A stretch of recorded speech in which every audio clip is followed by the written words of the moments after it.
चंपापुर नामक एक सुंदर सा गांव था। वहाँ एक छोटा सा स्कूल था।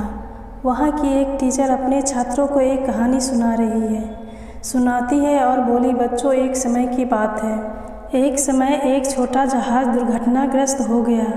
उस पर पति पत्नी का एक जोड़ा सफ़र कर रहा था। उन्होंने देखा कि जहाज़ पर एक लाइफ बोट है जिसमें एक ही व्यक्ति बैठ सकता है, जिसे देखते ही वो आदमी अपनी पत्नी को धक्का देते हुए खुद कूदकर उस लाइफ बोट पर बैठ गया।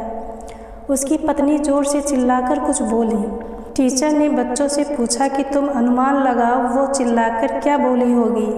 बहुत से बच्चों ने लगभग एक साथ बोला कि वो बोली होगी कि तुम बेवफा हो, मैं अंधी थी जो तुमसे प्यार किया, मैं तुमसे नफरत करती हूँ। तभी टीचर ने देखा कि एक बच्चा चुप बैठा है और कुछ नहीं बोल रहा। उसने उसे बुलाया और कहा, बताओ उस महिला ने क्या कहा होगा। तो वो बच्चा बोला, मुझे लगता है कि उस महिला ने चिल्लाकर कहा होगा कि अपने बच्चों का ख्याल रखना। टीचर को आश्चर्य हुआ और बोली, क्या तुमने ये कहानी पहले सुनी है? उस बच्चे ने कहा, नहीं, लेकिन मेरी माँ ने मरने से पहले मेरे पिताजी को यही कहा था।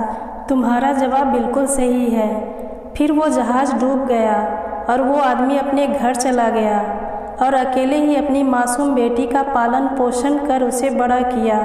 बहुत वर्षों के बाद उस आदमी की मृत्यु हो जाती है तो वो लड़की को घर के सामान में अपने पिता की एक डायरी मिलती है जिसमें उसके पिता ने लिखा था, जब वो जहाज़ पर जाने वाले थे तभी उन्हें पता लग गया था कि उसकी पत्नी एक गंभीर बीमारी से ग्रसित है और उसके बचने की उम्मीद नहीं है।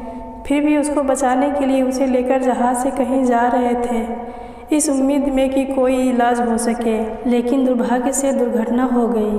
वो भी उसके साथ समुद्र की गहराइयों में डूब जाना चाहता था, लेकिन सिर्फ अपने बेटी के लिए दुखी हृदय से अपने पत्नी को समुद्र में डूब जाने को अकेला छोड़ दिया। कहानी खत्म हो गई। पूरी क्लास मौन थी।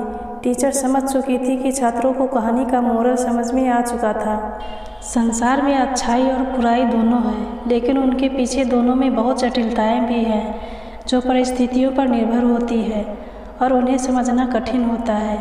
इसलिए हमें जो सामने दिख रहा है उस पर राय नहीं बनानी चाहिए जब तक कि हम पूरी बात समझ ना लें।